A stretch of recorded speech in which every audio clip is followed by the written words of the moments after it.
Hello, everybody. It is my extreme pleasure to introduce you to Mary Jane Copps. And for those of you who know Mary Jane, you won't be surprised to hear that we met on the phone. Mary Jane cold called me, must be close to 20 years ago, left a voicemail on my phone, and I was getting a lot of cold calls at the time, starting my new coaching business. There's something about Mary Jane's call that had me call her back. And as a result of that, we've done some work together. I engaged Mary Jane to help me sell a program around coaching and leadership, and it was very successful. And then we joined forces with some other colleagues with a program called the Lunch Pack, and that was really fun as well.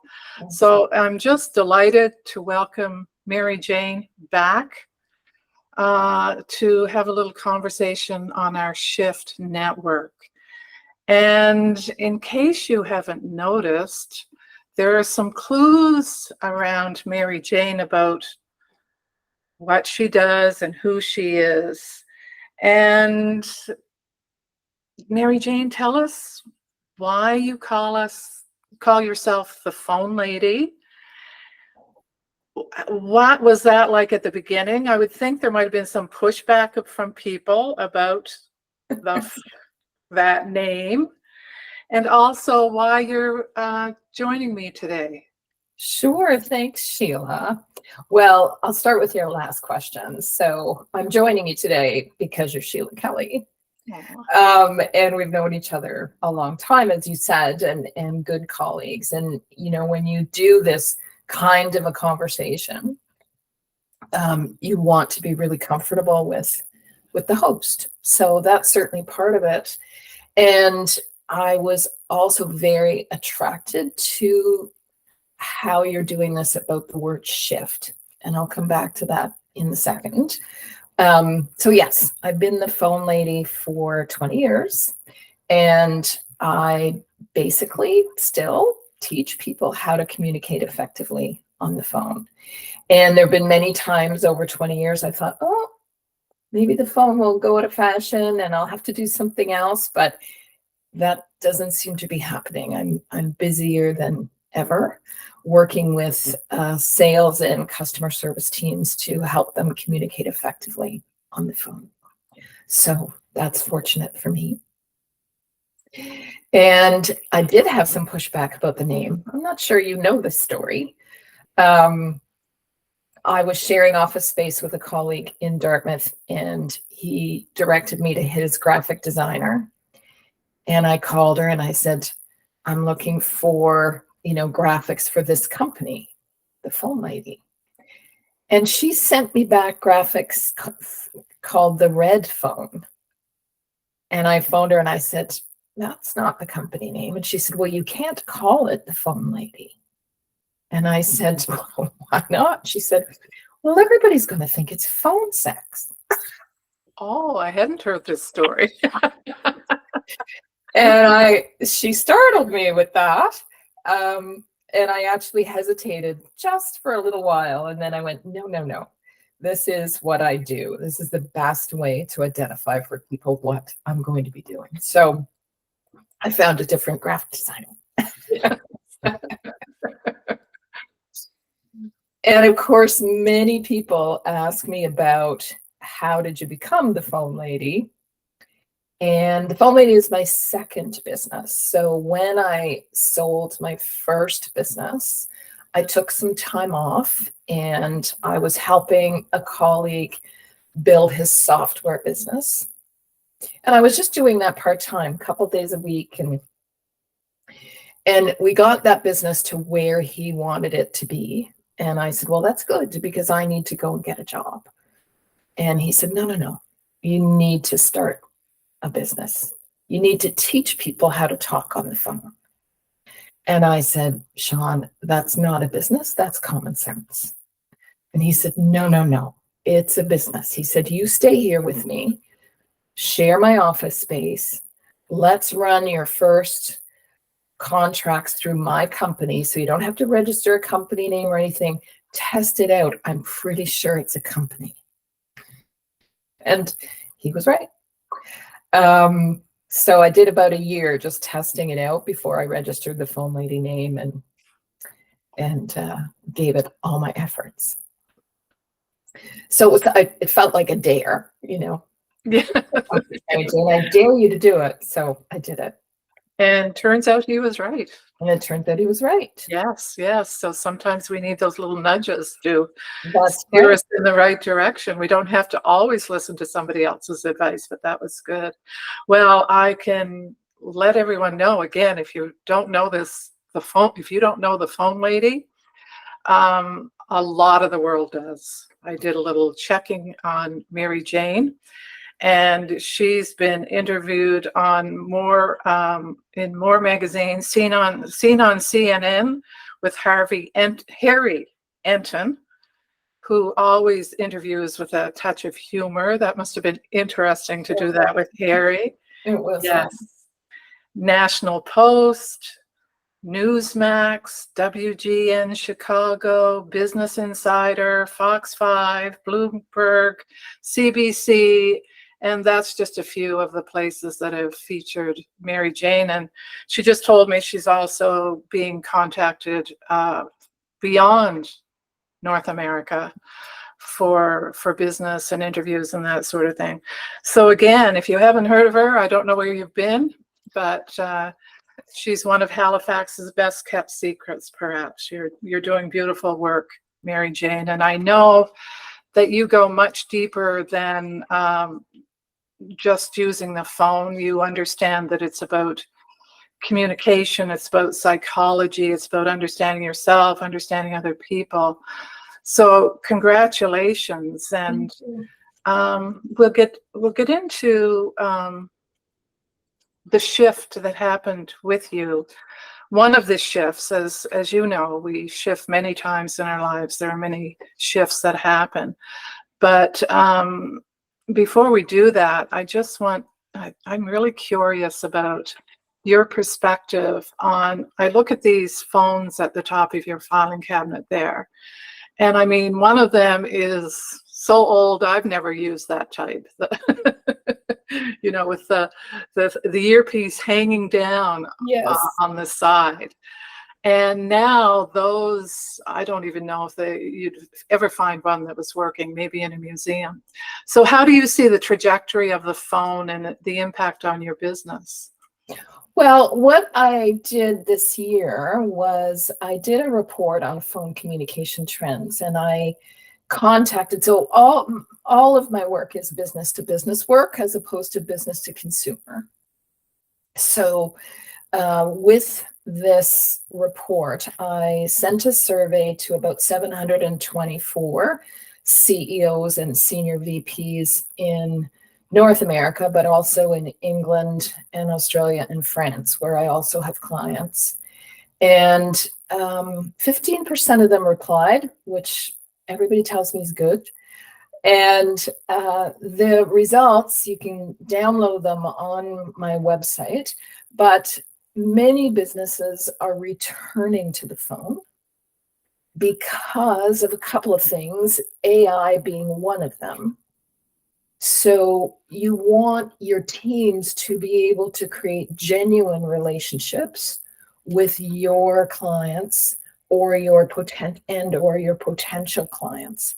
So phone conversations, of course, we can do Zoom and we can do Google Meet like we're doing here, but often the phone is more efficient and more effective in terms of getting a quick decision made, following up on accounts receivable, resolving a customer service issue.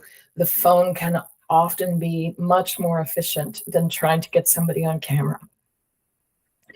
So the trend is certainly at the moment that I'm going to be busy, and that's proving to be true. So I'll do that report annually and see where technology is taking us. And of course, the other thing is that younger generations, which didn't grow up with a home phone, but have always had a computer in their pocket, they don't necessarily enter the workforce with phone skills.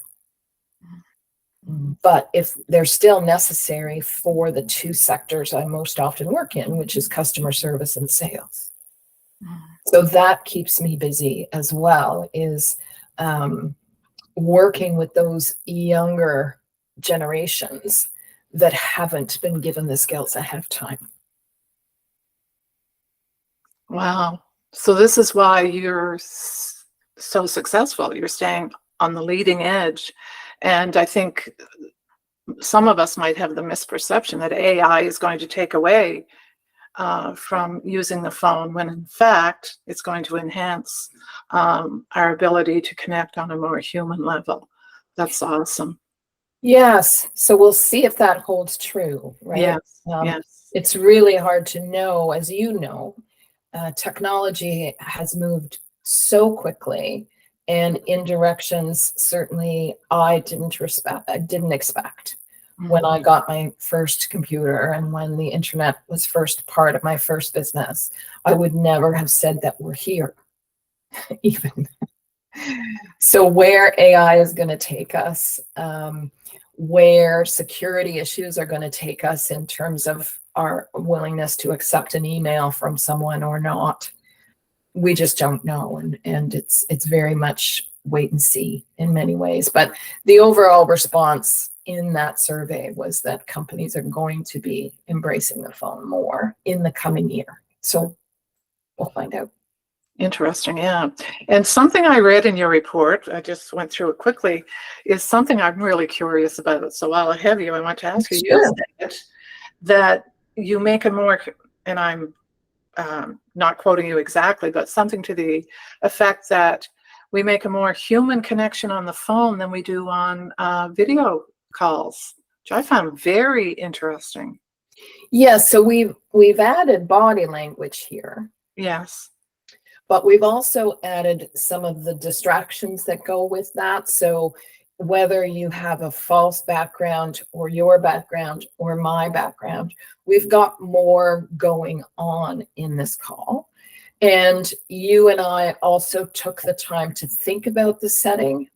We don't always, but for business conversations, I think we think about how we're dressed from the waist up anyway, and what the background is and so on. And we are attached to the technology in a different way. So I've had my camera just stop working in a call and so on. So we're attached to those elements as well.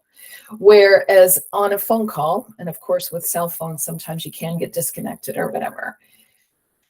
One of the things that I've always loved about the phone is the only sense we're using is our hearing.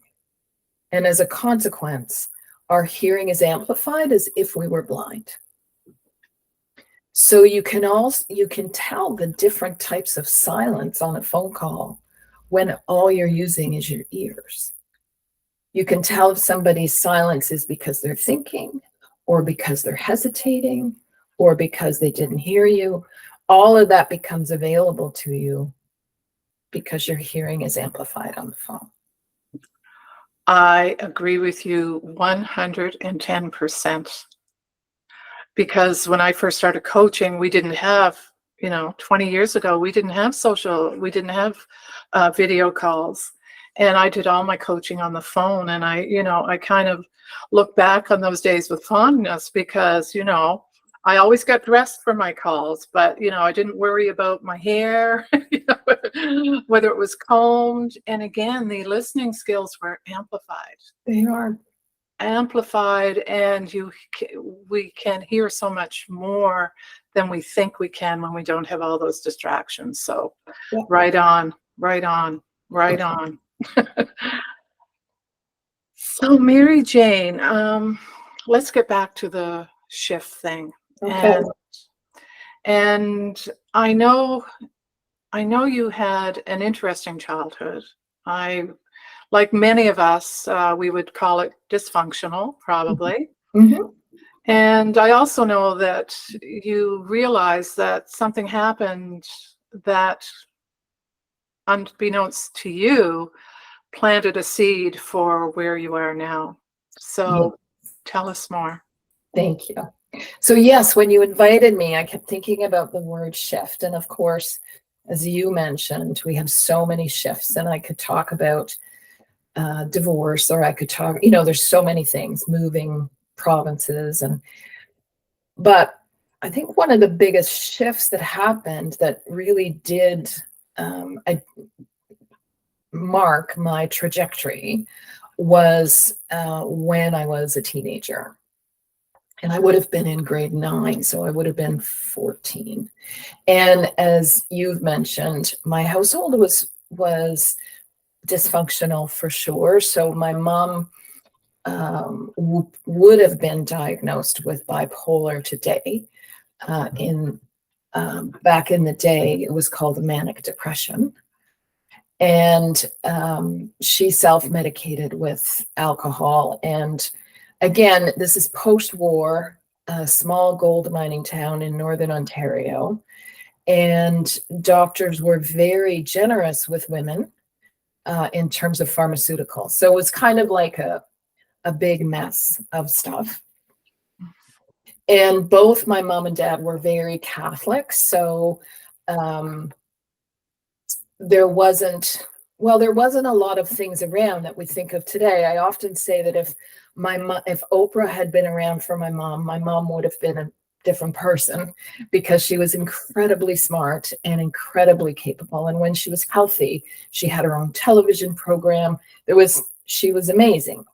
And we were very, very close. But I had three older siblings, and they successively left home. And so I was at home alone with my parents. And my mom, I guess, would have been going through menopause. So she would have been in her late 40s at that time. And things got very messy, and she started to drink extremely heavily. And the household just became, just very awkward. She would be passed out for 3-4 days at a time, and I would take over the household responsibilities. And my dad had kind of checked out, not surprisingly. He ran his own business, and he would leave early in the morning, come home for supper, but we didn't talk about things. It's not what was done, right?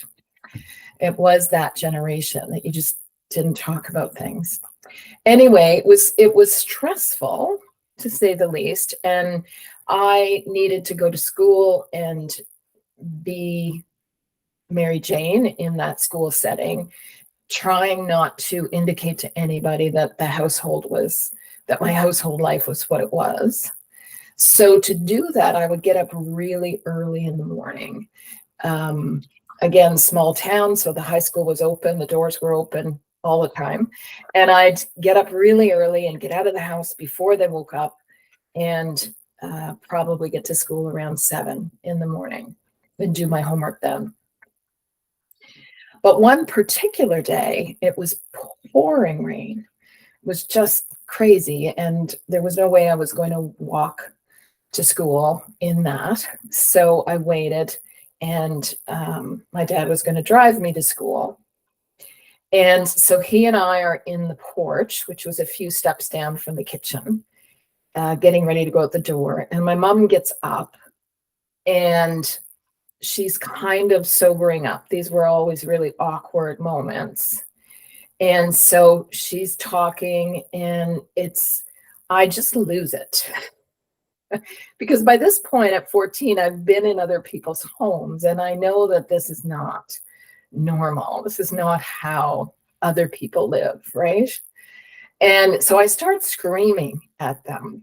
I'm probably stressed too, because I have to go from home to school. And I think that transition was good for me. And I don't have that transition this morning. And anyway, so I start screaming at them, and I start saying, this isn't how other people live. We don't have to live this way. We could talk about it, right? We could talk about it.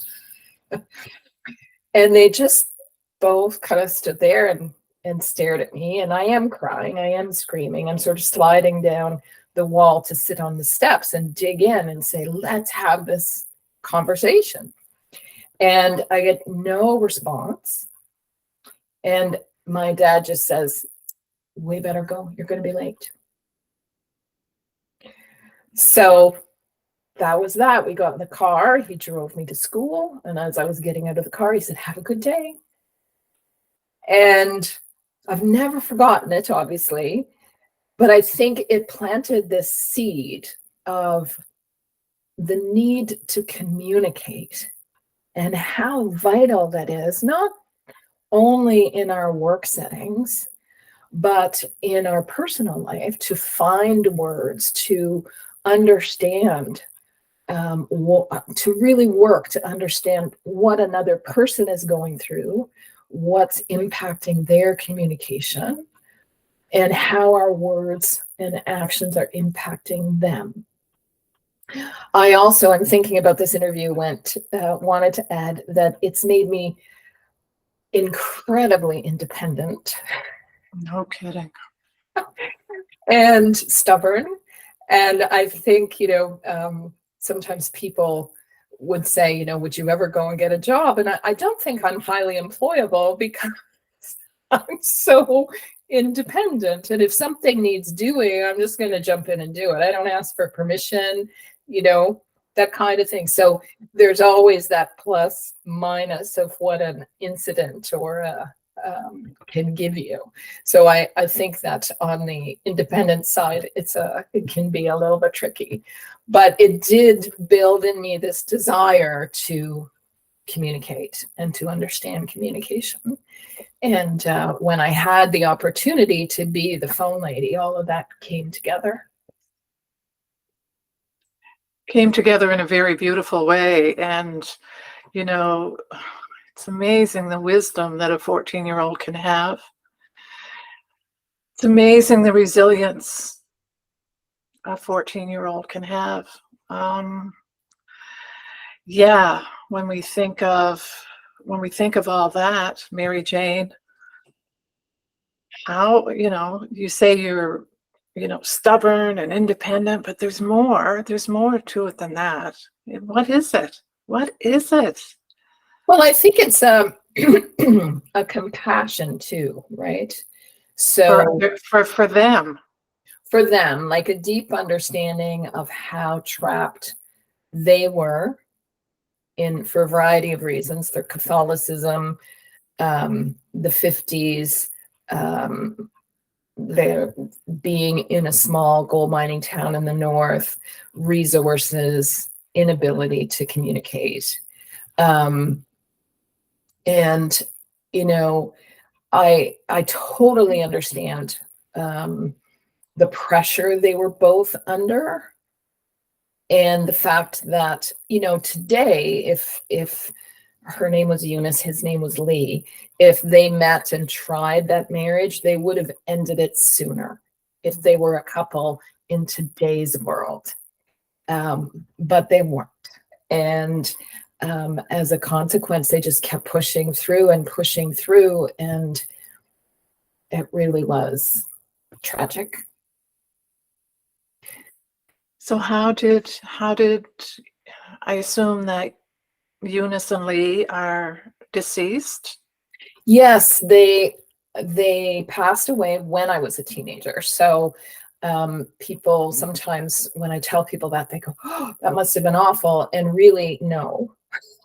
And I don't mean that with any disrespect, but my siblings and I will often say, can you imagine if we were still trying to get home to see them for Christmas or Thanksgiving, and they were still in that same dark place?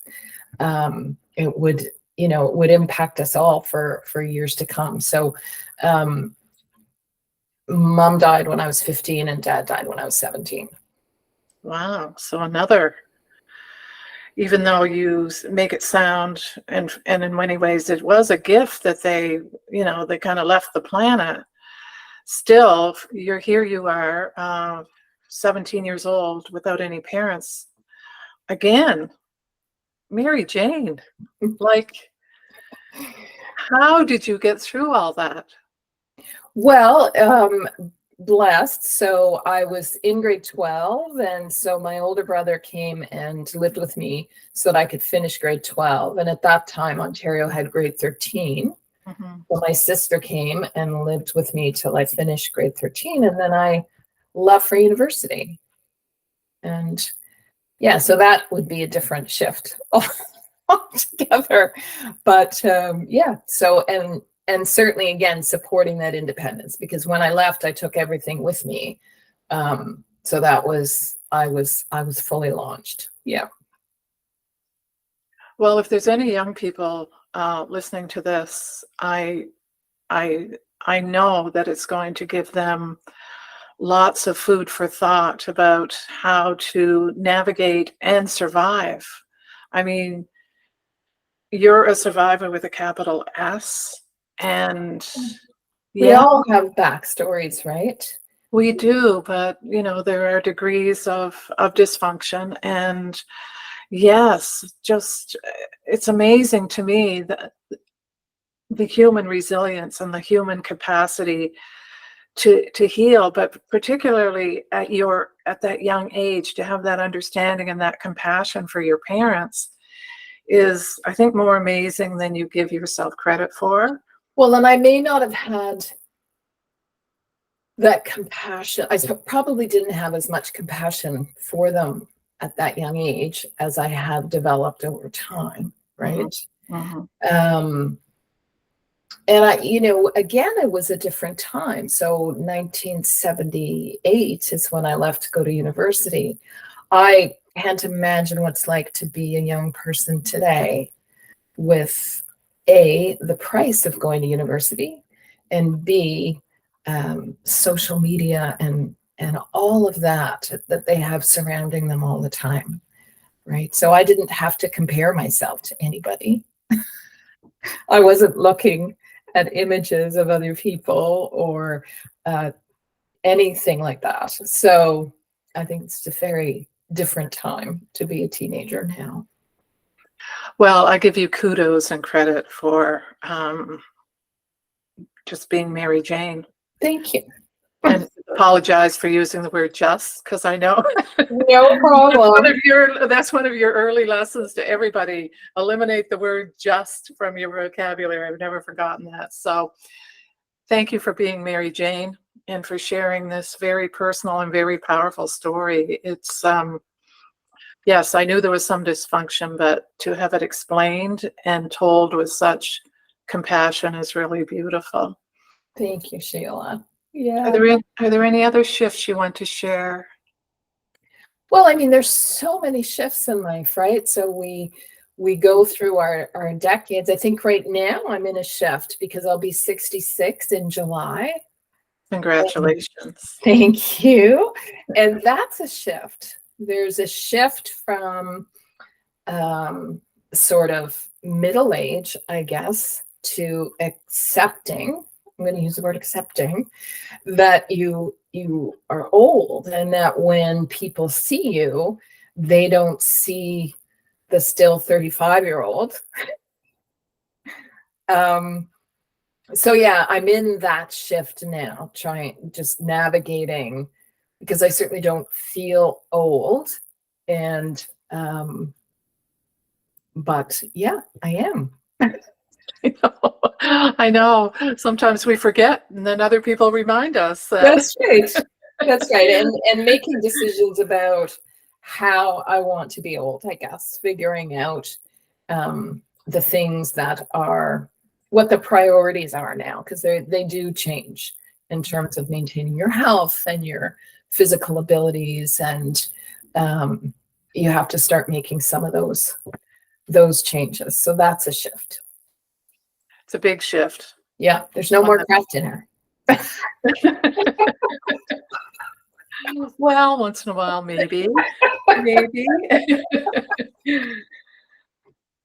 Well, thank you, Mary Jane. I will put all kinds of information about you in the show notes. I really encourage people to um, get in the queue to hire Mary Jane. She's busy, and you obviously love what you do.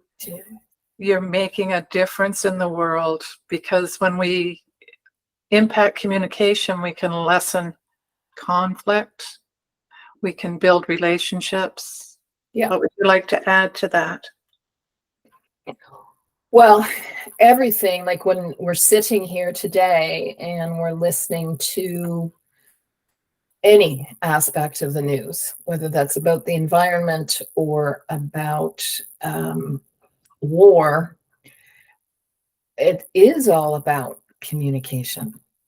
It is all about, and compassion. It's about compassion.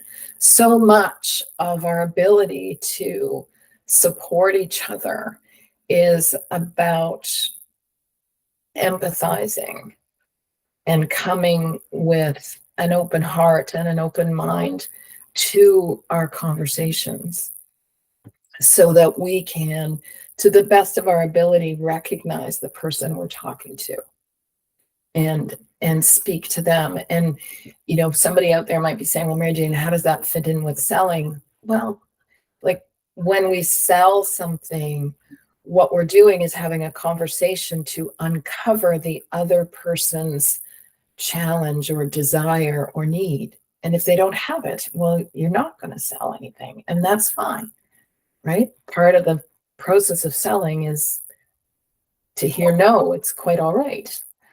And the same with customer service. We really have to be empathetic. Where is this person coming from? What are the stresses in their life that I need to think about so that I can communicate with them clearly? Well, you're so much more than the phone lady. You are a skilled communicator yourself. And as I often say, some of us teach what we need to learn. Yes. Mary Jane teaches what she has learned. Thank you. That's lovely. Thank you so much. Thank you, Sheila. Such a pleasure. Well, I could have only had this conversation with you, so I'm delighted. Well, I'm delighted and honored. Thank you, thank you, thank you. And until next time. Take care. Take care.